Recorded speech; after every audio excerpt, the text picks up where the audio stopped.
Charles Dickens opens his 1843 novel A Christmas Carol with the line, "Marley was dead, to begin with.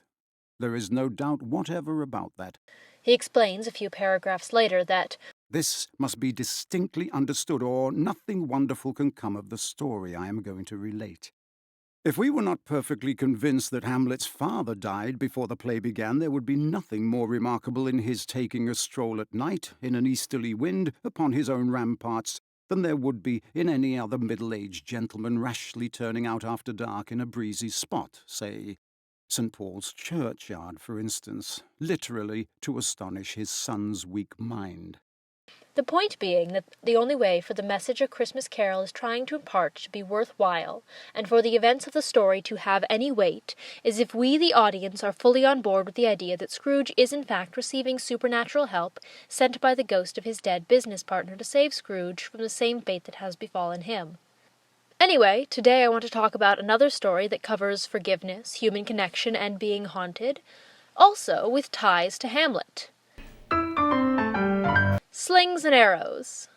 And fair warning, this video is going to spoil a lot of the events of the show, including one scene that you really don't want spoiled. So if you haven't watched it and you think you'd be interested in a show about a Canadian theatre festival and the things that people do to keep it running, check it out. It's on Acorn TV, not sponsored. This show is just really hard to find anywhere else unless you get it on DVD. You can get a free trial, and it's only 18 episodes long. I'll see you in 13 and a half hours. Oliver Wells is dead. I poured him in the river and swans ate him. In the first episode of Season 1 of Slings and Arrows, we are introduced to Oliver Wells, artistic director of the New Burbage Shakespeare Festival, and a bit of a hack. He's staging A Midsummer Night's Dream for the 10th time, with high production values but little actual passion. Starring a Titania who deserves so much better, some bleeding fake sheep, and a Puck who makes me understand why people commit homicide. You murdered him for that? Well, he murdered Bill Shakespeare. Oliver is creatively blocked, set in his ways, and deeply unhappy. We learn that he used to do really good, innovative work, namely a production of Hamlet starring Geoffrey Tennant, this guy, that only ran 3 performances and left Oliver, Geoffrey, and Ellen, Ophelia, and Titania from before, all pretty broken up over it. In the 7 years since, though, Oliver lost that creativity. Geoffrey attributes it to commercialization, Ellen to the fact that he stopped caring about the details, and all we're left with is him staging the same tired and overproduced version of the dream that he's done 9 times before.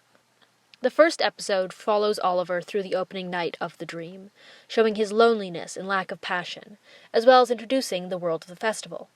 Finally, after a drunken call to Geoffrey, the first time they've spoken in 7 years, Oliver passes out in the street and the episode ends with him getting run over by a ham truck. So, yeah, Oliver Wells is dead. We see him in the morgue, at the mortician's, and in his coffin. We see his funeral, his ashes, and his skull. And we see his ghost. Geoffrey! Oh, no. Welcome home. Maybe he was just, it was something I ate. Maybe he was just a piece of undigested beef. Okay, so I need to go back and explain a bit about Geoffrey Tennant. I'm not mentally equipped for the task at this time. 7 years before the show's start, during the last of the 3 Hamlet performances that he gave, he had a mental breakdown on stage which started when he jumped into Ophelia's grave during Act 5, Scene 1, and ended with him trying to throttle a swan. He stopped acting after that. However, he did start directing, and founded his own theatre company in Toronto. He's basically everything that Oliver isn't. It is a storm of color and sound, a dense, unnatural storm. And we see it in glimpses, in flashes, as Miranda would have seen it. We see fragments of the horror, and our minds provide the details. Seriously, I would kill for him to direct me, and also I want to be him when I grow up. And Geoffrey Tennant is also haunted by Oliver Wells. Even before the start of the show, Geoffrey is living under the shadow of what happened with that production of Hamlet. He's not crazy! Not anymore. And after Oliver's death, when he returns to New Burbage and his kinda disastrous speech at the funeral ends up getting him appointed artistic director, it only gets worse. Let's move on, please. You, Geoffrey Tennant, are a coward. Turtles! And it would be easy for Slings and Arrows to be a story about Geoffrey being forced to face his past and being finally given a chance to come to terms with what happened to him 7 years ago and move past it. Not that we ever know exactly what that was. We get some details. Oliver slept with Ellen, for one thing, despite the fact that he's gay, and Ellen and Geoffrey were in a serious relationship at the time. But it was more than that that drove Geoffrey to his mental breakdown. We only get bits and pieces of the rest. Geoffrey says that Oliver pushed him too hard, messed with his head, and Oliver seems to credit himself for the caliber of Geoffrey's performance, something which Geoffrey takes great offense at, understandably. That Hamlet that I brought out in you, it was definitive. The Hamlet that you... We don't need to be told everything to see how it affected Geoffrey and how it is still affecting him 7 years later. And this show is, among many other things, the story of the last 3 years of Geoffrey's 10-year recovery from the damage that resulted in that breakdown. But being haunted by Oliver isn't as simple as resolving what happened with the Hamlet, even if it starts that way. Before dying, Oliver calls Geoffrey on a payphone. It takes him 3 tries to find the right Geoffrey Tennant, and once he does, he gets hung up on another 3 times. Their conversation is pretty one-sided for a lot of the call, but at the end of it, Oliver sets Geoffrey off by lamenting about the current state of his life. Everything I ever do will be compared to those 3 performances. You ruined my life. I ruined your life? You destroyed mine, you... You want to know why no one will speak to you? I'll tell you.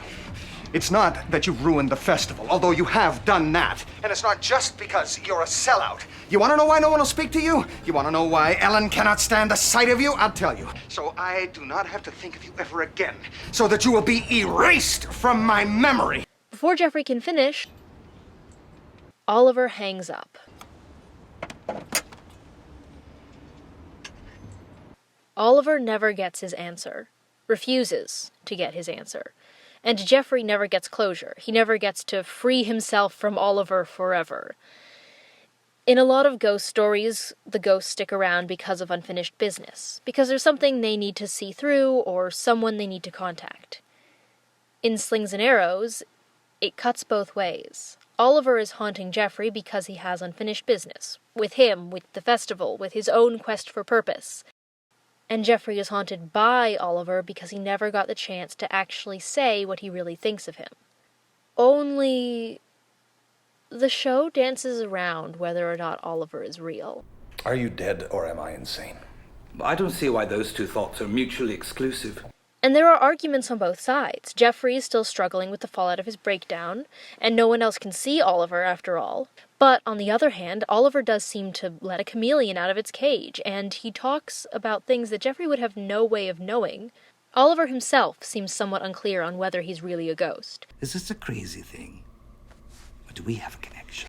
And Geoffrey keeps trying to trick him into admitting something either way, but by the time the season ends, we still don't know. And even if he is really there, a surprisingly little amount of Geoffrey and Oliver's conversations are devoted to covering that unfinished business. Instead, it's devoted to talking about and working on and essentially co-directing Hamlet. There's no money in the budget for a 3rd design. Well, just cut it. Cut it completely. What, do it on a bare stage? Why not? In rehearsal clothes. Been done before, 1964, Gielgud and Burton. And that just proves it was a good idea. Come on. It would be honest. It would be brutally honest. And you're one to talk about honesty. Basically, they're collaborating. And the fact that we don't know if Oliver is there is absolutely relevant to that. Because the second we get certainty either way, then it becomes about one of them over the other. If Oliver's not there, then Geoffrey's just talking to himself. If Oliver is, then this is about him resolving whatever unfinished business he has and moving on. But because we don't know, Oliver is kept there just as much by Geoffrey's unfinished business as his own. They're in the same boat. God, you sound exactly like Oliver. At the end of season 1, Oliver leaves. Well, maybe. Good job, Jeff. And I'm sorry about Ellen and me. I suppose I always knew that you were better than me. Can we talk about this later? Sorry. Geoffrey certainly seems to expect them to talk again in his last conversation, but he doesn't seem eager for it to happen, and at the start of season 2, Oliver hasn't been around for a while. But Geoffrey is directing Macbeth. Please. What? Don't say his name aloud. Who? Macbeth? You're just asking for trouble. So, Geoffrey is directing the Scottish play, but not by his own choice. He's not doing his own version of it. He's very much doing Oliver's. Oliver always wanted to direct this play, so Geoffrey was basically pushed into doing it as a tribute to him, working from Oliver's notes. And he can't, not until Oliver comes back, brought forth this time not by mutual unaired grievances, but by Geoffrey Nyon summoning him through his attempts to stage this production. And it's in season 2 where the show really makes use of the blurred lines between the supernatural and madness, a term I am using not because I believe it should ever be actually applied to mental illness, but because we're kind of talking about the Shakespearean convention of madness. This show is absolutely basing itself on and playing with the conventions of Shakespearean ghosts and Shakespearean madness. We get glimpses of Oliver's vision of the play in the form of, well, visions that Oliver presents to Geoffrey. And we saw flashes of this kind of thing in season 1, but it really comes to the fore in season 2. Geoffrey says in season 1 that he's having trouble directing because he can't see the play. But Jack... I don't know. I don't know what his thing is. I don't know what he's going to bring to the role, so I can't see the Hamlet, so I can't see the play. That's the problem. So, when Jack finally steps up and performs the text, and Geoffrey finally does see the play, the stage is transformed as we see through his eyes. Aye, there's the rub. For in that sleep of death, what dreams may come when we have shuffled off this mortal coil? Must give us pause. There's the respect that makes calamity of so long life. In this case, Geoffrey has no trouble seeing the play, but it's only because of Oliver. And it doesn't matter if that's because Geoffrey is hallucinating or because Oliver has ghostly abilities. The important thing is that there's no give and take in their collaboration. It's just Oliver deciding what the production should be and showing it to Geoffrey. None of Geoffrey's ideas and insights can have an effect on or contribute to the end result. I just don't like it. Don't like what? Your play. I mean, I see it, I understand it, but I don't like it. I just don't like your play. Oliver's vision of the play is all spectacle. The more nuanced and philosophical questions of the work are underdeveloped, and worst of all, the lead actor that he specifically had in mind for The Scotsman, Henry Breedlove, is bloviating, conceited, and hammy. An established Shakespearean with more than a few well-respected roles under his belt, but still overrated as an actor. And one of my favorite things is that what few specifics we get about Henry's career straight up parallels Geoffrey's. I was his Prince Hal. And your Prince Hal. Well, did you see his Hamlet? No. It was very good. What was his Hamlet like? Incandescent. And it's such a good detail. Geoffrey obviously comes out like ahead in this comparison, and the writing in this show is just, I love it. It's so good. It was very good. Things finally come to a surprisingly subdued head after the opening, when Geoffrey basically tells Oliver that he's done working with him. We just collaborated on that play. Yes, we did. I owed you. A collaboration is a very intimate thing. Yes, it is. And now it's over. Right? As much as they haven't been addressing it, the damage of what Oliver did to him is still going strong. And even if their collaborative relationship may have been healthy at one point before the show began, it's clear that it's not anymore. So, Geoffrey tries to take control of his life and his career in a way that is decidedly removed from Oliver. He did Oliver's Macbeth. He managed to incorporate a lot of his own choices. They collaborated, and now he gets to step out of his shadow and shake off Oliver's lasting hold over his life. Except...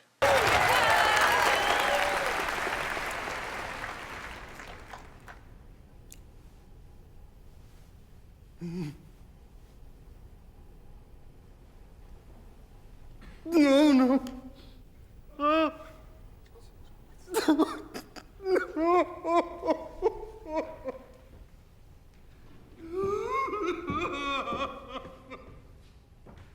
Season 3 hits pretty hard. For me, at least. Geoffrey seems like he's free from Oliver, but he's still struggling. Professionally, artistically, Down there. The erectile dysfunction. Ellen. That's what it's called. personally. So, he decides to take a step back from some of his duties with work, focus his energies on a play he loves, and go to therapy. At a church, I guess. And while he's there...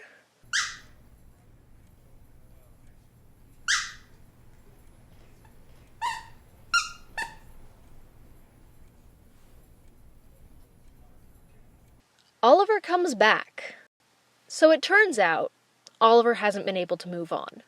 While Geoffrey struggles with trying to follow up the wild commercial and critical success he achieved with Mackers, Oliver wants to find his purpose, to stop being stuck hanging around at the fringes of Geoffrey's life. Oliver doesn't want to collaborate, he just wants to move on, and Geoffrey doesn't want to engage with him or the festival politics, he just wants to help a dying man play King Lear. And there is a lot going on in Season 3. But the most important part for this video is that Geoffrey and Oliver's relationship has come so far from where it was in Season 1 that the audience has long ago stopped caring about whether Oliver is really there or not. I mean, Geoffrey has stopped asking. It hasn't been a textual part of the show since we were worried about how to get Jack Crew to stop doing karate chops on stage. It probably doesn't matter, right? We're never gonna know, and that's fine. I mean, sure, it would be nice to know, but they're not gonna tell us, and I can be okay with that. It's okay, it's cool. I'm absolutely fine with all of this. I can just sort of decide to live in my own world where Oliver's real, because that's more fun. I don't need confirmation from the show. I'm okay. This is cool. This is all just fine. As an audience member, you resign yourself to not getting an answer. Maybe you forget that one is needed. You embrace the uncertainty. You just take what the show gives you. You decide that Oliver's real, if you're anything like me, because you like stories with a little bit of a fantastical element, and not ones that are just about a guy imagining something. Either way, you stop expecting an answer. And then you get one. I have lengthy conversations with an invisible companion. I hope death is not like being stuck in a tub, listening to a telephone ring that you can't answer. That's like something from Beckett. Oh, God. What if he was right? He wasn't far off. It is a terribly empty experience. Perhaps it evolves. You mean we get out of the tub? And we get our heart's desire. Maybe you have to suffer in the tub before you know your reward. As if our suffering on the life is not enough? Okay. What's going on? The first time I watched this scene, I cried. I had long since decided to believe that Oliver was real, but I'd also given up on getting an answer. And you can see on Geoffrey's face that learning that whatever his struggles with mental health have been, seeing Oliver isn't a part of it, that Oliver is really there, and he has really been talking to him, suddenly getting this confirmation in a banal and quiet way, it kind of breaks him a little. This, in my opinion, is the greatest scene of the show. And it only gets to be that through all the build-up and nuance of the preceding 2.5 seasons that present Haunting as a two-way street and a collaboration where each of them have unfinished business with the other. And I stand by what I said about the uncertainty of whether or not Oliver is real contributing to that two-way street of being haunted and doing the haunting. Which is why it is doubly significant that you get confirmation that Oliver is really there and really a ghost through him talking to someone who isn't Geoffrey. Because in season 3, their collaboration isn't about them. I mean, don't get me wrong, Geoffrey is still working to get better, and I love this show so much for portraying the ways that improving your mental health is not linear and involves overcoming new hurdles and new setbacks even as other things improve. And I love even more that the ultimate resolution to Geoffrey's journey is to get back up on stage with Oliver's help, integral to that process, and that he and Oliver have gotten to a point where Geoffrey trusts him to help, and Oliver knows how to encourage him productively without pushing too far. But none of that was ever the main thrust of why Oliver is there, or why Geoffrey is the one seeing him. And it still isn't in this season. No, the main reason this haunting has been happening has always been because both of them needed to work on the plays we've seen them work on, and that they've needed each other to do it. So the fact that Oliver refuses to help at all with King Lear actually changes a lot when it comes to their dynamic. And it kind of makes the fact that he's started losing some of whatever connection keeps him and Geoffrey in conversation make more sense. But Geoffrey isn't directing King Lear for himself. Yes, he loves the play, and it's his idea to work on it, not a decision made by other people at the festival, like with Hamlet and Macbeth. But the reason he puts as much effort into it as he does is for his Lear, Charles Kingman. So the thing that finally gets Oliver on board with helping is that conversation with Charles. We, my dead friend? Does that mean you're back on board? Well, now he's my friend too. He and Geoffrey start working together again, and the rest of the season is a bit of a return to form, even as things fall apart around them. Oliver's higher purpose that he was searching for ends up doing what he's been doing all along, just doing it for someone else. Because it's not about them. It's not about Geoffrey or Oliver or their baggage. It's about something bigger. Let's talk about our collaboration. Oh no, I am not collaborating with a corpse. Season 3 is very futile. Charles Kingman is dying. He's got the cancer, and he wants to play Lear before he dies. It's harder to love than the first two, and it feels hopeless and bleak in a way the others didn't. Everything is stacked against Oliver and Geoffrey, and none of what they're doing is for them. Geoffrey is pouring everything he's got into making sure that an aging actor, a man who's been doing Shakespeare his entire life and is directly responsible for Geoffrey deciding to go into theater, gets to play a part he deeply, deeply wants to play, even though it will kill him. And Charles is not easy to work with, partially because of the cancer, partially because he's just a bit of a bully. And the Lear is also competing with a popular new musical debuting at the festival, and it's losing. And Geoffrey is struggling to keep Charles's cancer secret from the rest of the festival's management, while he also tries to help Charles deal with his cancer as well as his heroin addiction. So, when everything comes out, Geoffrey gets fired. And Mr. Tennant signs this. What is that? That is Mr. Tennant's letter of resignation. He gets fired, and the Lear gets cancelled, and he and Oliver and Charles are left with nothing. But Geoffrey still wants to be able to give Charles his dying wish.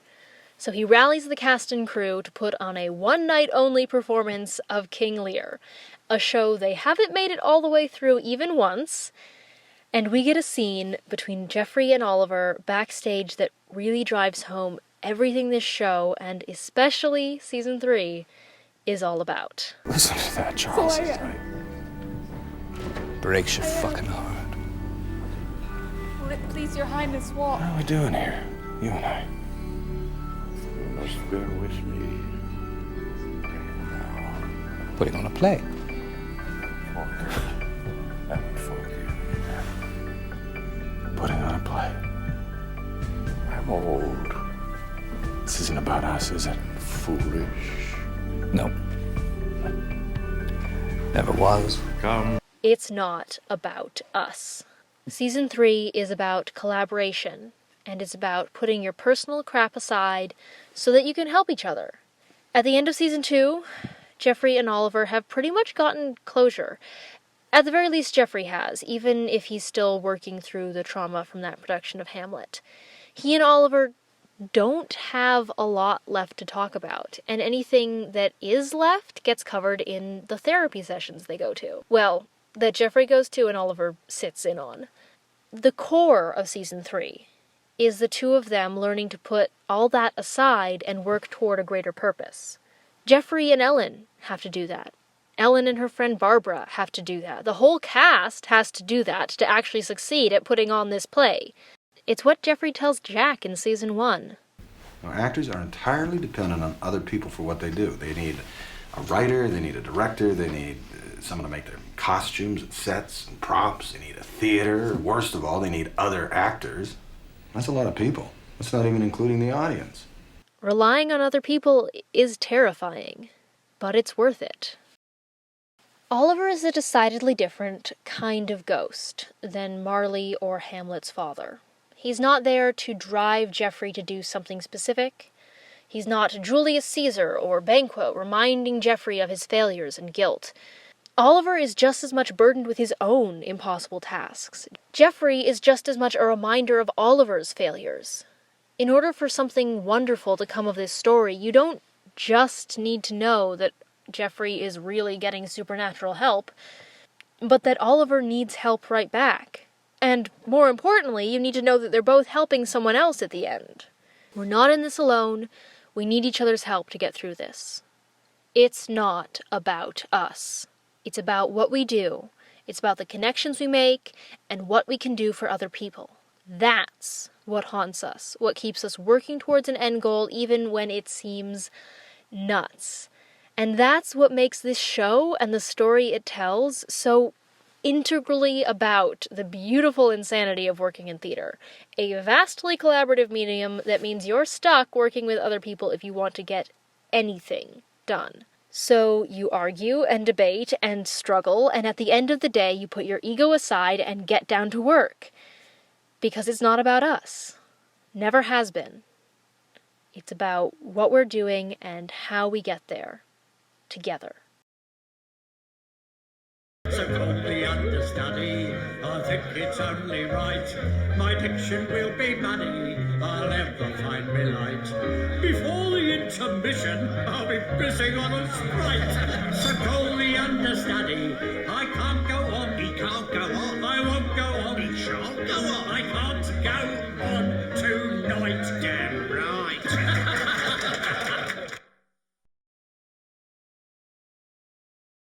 Did I really make a Slings and Arrows video without once mentioning Darren Nichols? Das Leben ist ganz verrückt. Glaubst du nicht?